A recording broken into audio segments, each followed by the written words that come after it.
Good morning all the students. তো আজ থেকে তোমাদের প্রথম ক্লাস শুরু হচ্ছে, সেই জন্য তোমাদের কাছে আমার কিছু প্রশ্ন আছে যে তোমাদের কাছে ইংলিশ বেশি করা লাগে নাকি বাংলা। স্যার আমি বলবো ইয়েস। স্যার আমাদের কাছে বাংলা বা ইংলিশ কোনোটাই বেশি করা লাগে না, কারণ আমরা মালে জল মিশিয়ে খাই স্যার।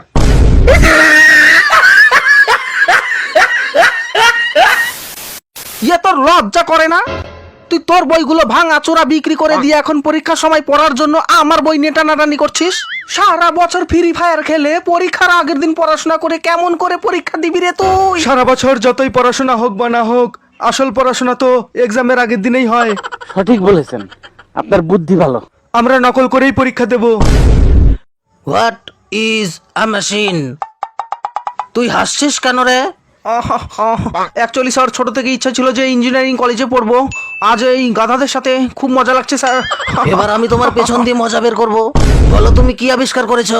স্যার আমি এমনই একটা জিনিস আবিষ্কার করেছি যার মাধ্যমে আমরা যে কোনো দেওয়ালের এই পাশে দাঁড়িয়ে থেকে দেওয়ালের ওই পাশে কি হচ্ছে আমরা সেই সমস্ত ঘটনাগুলি পরিষ্কারভাবে দেখতে পারবো। আরে কি আবিষ্কার করেছো? ফুটা স্যার, ছিদ্র। এটা কি কোনো একটা আবিষ্কার হলো? টয়লেটের দেওয়ালে ফুটা করেছি স্যার, সেই ফুটা দিয়ে আপনারটাও দেখে ফেলেছিলাম। আমার মাথায় এমন এক বুদ্ধি এসেছে যার মাধ্যমে আমরা পরীক্ষাতে পাশ করে যাব। এত বুদ্ধি মাথায় নিয়ে তুই ঘুমাস কেমন করে বাবা? বাবু ভাই, আমার কাছে একটা দারুণ প্ল্যান আছে। প্ল্যানটা কি বলতো? পরীক্ষার সময় এক্সাম হলে স্যার যখন আমাদের গার্ড দিতে থাকবে, তখন আমরা চুপচাপ ভদ্রভাবে পরীক্ষা দিতে থাকবো।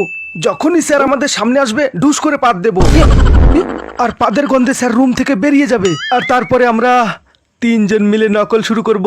পাশ করার জন্য কত 33 নাম্বার লাগবে তো? নকল করে 20 নাম্বার আর প্রজেক্টর 15, তাহলে কত নাম্বার হলো আমাদের? 35। হিসাবটা ভালোই করতে পারো। এভাবেই নকল করে আমরা পাশ হয়ে যাব আর তারপরে পার্টি করব। আজকে তো পরীক্ষা, শালা পড়াশোনা তো কিছুই করিনি, মাথায় কিছুই কাজ করছে না। শালা বরফ নিয়ে মাথাটা একটু ঠান্ডা করে নি। এক্সাম দিতে লেট হয়ে যাচ্ছি। অটো, শালা কিসের মাথা ঠান্ডা করে গেলি তুই? কত টাকা ভাড়া দিতে হবে? 20 টাকা ভাড়া। এই নে 10 টাকা। 10 টাকা কেন? ভাড়া তো 20 টাকা হয়েছে। তুইও তো বসে এলি, তুইও 10 টাকা ভাড়া দে, তাহলেই তো 20 টাকা হয়ে যায়। হ্যাঁ?